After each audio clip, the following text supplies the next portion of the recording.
Hello, friends. Welcome back to Astrology Today. I am your host, Melrose, and today is Tuesday, February 6, 2024.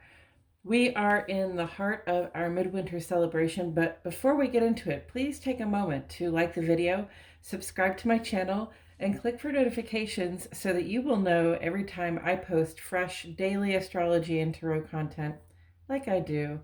And as always, my friends, thank you so much for joining me today. The waning crescent moon moves on into Capricorn early this morning. Waning moon in Capricorn puts us to work setting our creative spaces in alignment with our ambitious goals. We're just a few days away from the new moon in Aquarius, and we'll want a functional zone from which to work as we reset our creative cycles and continue our individual quests for global domination. The sun is in Aquarius, along with Mercury and Pluto. Let me draw them in there. There we go. The Aquarian vibe is strong. Our attention is drawn up and out to get a bird's eye view of how things stand and what may develop. We link arms and sync calendars with our best collaborators, working together to have a bigger impact than we could do on our own.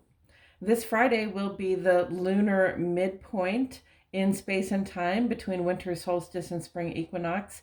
Each of these festivals has a solar and a lunar observation, and sometimes they're as much as 2 weeks apart, sometimes just a few days. I like to characterize the solar observance, which in this instance was the sun's midpoint last Friday, as a more public, civic, or social event. We're encouraged to meet with friends and enjoy natural outdoor settings. Allyship and collective goals are coming together this week. Being the complementary opposite, then, the moon's midpoint a week later amounts to more of a home side celebration, something we do on our own or in the company of those we keep close. So, appropriate ways to celebrate the upcoming Lunar Imbolc this Friday: set a midwinter altar in your home and decorate it with seasonal buds, flowers, greenery, pine cones, and other seeds, candles, anything that reminds you of this sort of liminal space and time between winter and spring and the warmth and anticipation that comes with it. Bedeck it in green, gold, and white. Light candles to welcome the warmth and heat of the sun.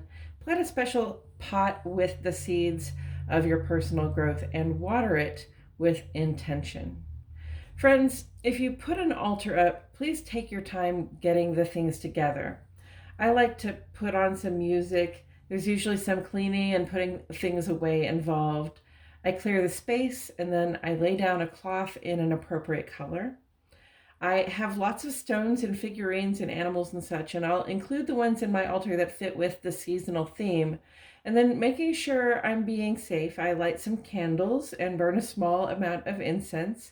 Good for refreshing the air around the altar, but incense smoke can be a lot for people with certain sensitivities. And after I have that altar all lit up, I might take some time to meditate on the themes of this seasonal turning point: returning light, potential, and the planting of seeds. So like I said, the new moon and lunar imbolc are coming up this Friday. It's a good time to change up your money bowls if you haven't touched them in a while. And I will definitely do some kind of manifestation ritual that evening after the new moon is complete. And that is it for today's astrology, friends. I hope you're feeling great. If you found this episode enlightening, feel free to post 3 goat emojis in the comments for the industrious and sensual hearts of our moon and Capricorn friends. And until next time, friends, keep looking up.